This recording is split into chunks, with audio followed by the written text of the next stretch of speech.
और नकल मार के वर्कबुक को भर लो। लेकिन क्या आप खुद से नहीं चाहते हैं कि इन सवालों को आप खुद हल करें? ये चैप्टर जो है, इस चैप्टर का नाम है इंटीजर। तो आप अपने दिमाग से सोचिए, इंटीजर कहते किसको हैं? तो इस वीडियो में हम आज बताने वाले हैं आपको कि इंटीजर किसे कहते हैं। तो इंटीजर आप 4 से लेकर 7 क्लास तक पढ़ते हैं। मतलब कितने साल पढ़ते हैं आप? 3 या 4 सालों तक पढ़ते हैं, लेकिन आपके दिमाग में नहीं आता। चलिए शुरू करते हैं। इंटीजर कहते किसके हैं? तो इंटीजर कहते किसके हैं उसको आपको आज से दिमाग में बैठा लेना है। पूर्णांकों को कहते हैं इंटीजर। इंटीजर के 3 ही रूप होते हैं। मतलब इंटीजर किसका नाम है? तो इंटीजर पॉजिटिव नंबर्स का नाम है, निगेटिव नंबर्स का नाम है और जीरो का नाम है। ठीक है, तो जीरो और निगेटिव और पॉजिटिव नंबर, इन तीनों को ही इंटीजर्स कहते हैं। पॉजिटिव नंबर वो होते हैं जिसके आगे प्लस लगा होता है, वो पॉजिटिव नंबर्स होते हैं। निगेटिव नंबर्स वो होते हैं जो माइनस में होती हैं। और जीरो तो आपको पता ही है, इसको बोलते हैं जीरो। अब आपके पास आपने कोई नंबर लिखा +5, इसका मतलब क्या है कि आपके पास 5 रुपये है। अगर आपने -5 लिख दिया तो इसका मतलब ये है कि आप घाटे में हैं, आपके पास 5 रुपया नहीं है। तो इसको हम बता सकते हैं -5 डिग्री सेल्सियस तापमान है। तो मतलब क्या है? 0 से नीचे का डिग्री तापमान है। तो ये 0 से नीचे जो अंक होता है उसी को बोला जाता है माइनस। 0 से भी नीचे संख्याएं होती हैं उसको माइनस में लिखा जाता है। तो वो संख्याएं माइनस में हो गई और जो ऊपर हैं 0 से वो संख्याएं प्लस में हो जाती हैं। इसी को बोला जाता है इंटीजर। मतलब धनात्मक संख्याएं, ऋणात्मक संख्याएं और जीरो, इन्हीं तीनों को बोला जाता है इंटीजर। इंटीजर में ये खास ध्यान रखना है कि इसमें कोई डेसिमल और फ्रैक्शन नहीं होता। इसमें कोई दशमलव वाली संख्याएं नहीं होंगी, इसमें कोई फ्रैक्शन भिन्न वाली संख्याएं नहीं होती हैं। ये आपको ध्यान रखना है। अब इसी इंटीजर का धनात्मक संख्याओं का गुणा और भाग करना इस चैप्टर में बताया गया है। तो आपको गुणा और भाग, मल्टीप्लिकेशन और डिवीजन तो आता ही होगा। 7th क्लास का ये सिलेबस है।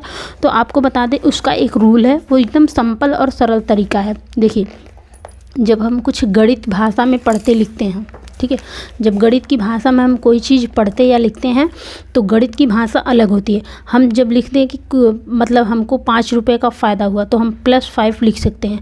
अगर हम किसी को बता रहे हैं मुझे 5 रुपये का घाटा हुआ तो हम क्या -5 भी लिख देंगे। तो इसको बोलेंगे कि 5 रुपये का हमें घाटा हुआ।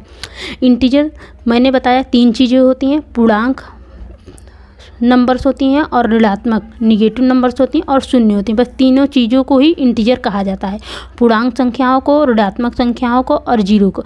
जीरो से नीचे जो संख्याएं होती हैं उसको माइनस में लिखा जाता है।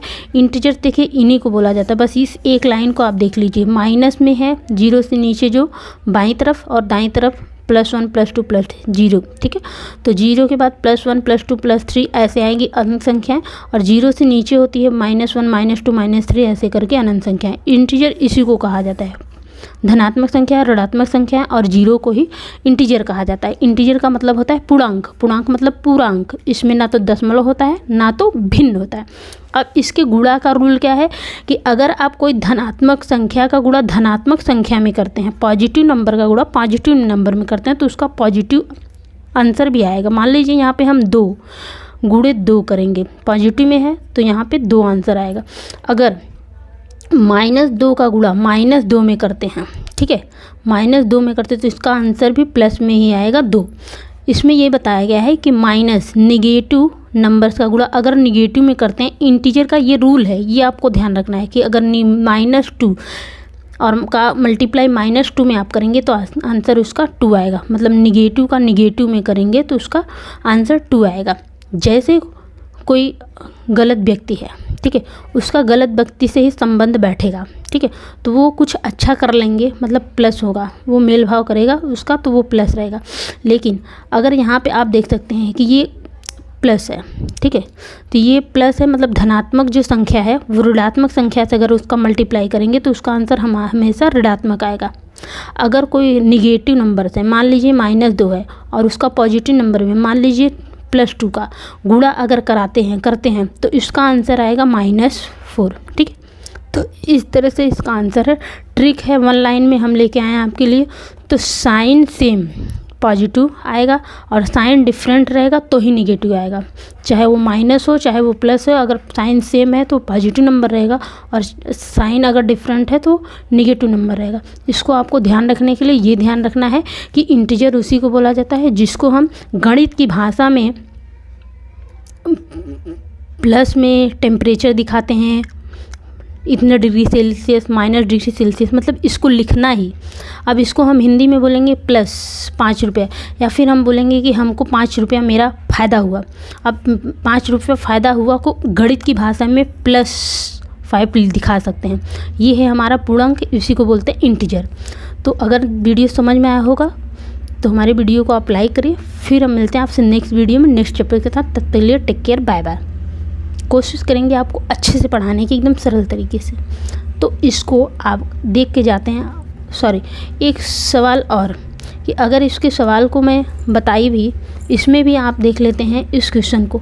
-5 का गुणा अगर -7 में करते हैं तो आंसर क्या आएगा? 35। ये इससे कट जाता है, ठीक है। और 9 देखिए पॉजिटिव है, तो 9 का मल्टीप्लाई अगर -6 में करेंगे तो इसका माइनस आएगा। क्यों? क्योंकि ये सेम यहाँ पे नहीं है, ये प्लस है और ये माइनस है। इसी तरह से इसके डिवीजन भी है, इसी तरह से इसके भाग भी हैं। अगर इसका भी अगर आपको चाहिए कि इसको कैसे करते हैं एक एक, तो मैं एक एक लेके आऊँगी वीडियो बना के। फिर अगले चैप्टर में मिलते हैं नेक्स्ट वीडियो में नेक्स्ट चैप्टर के साथ। Take care, bye bye.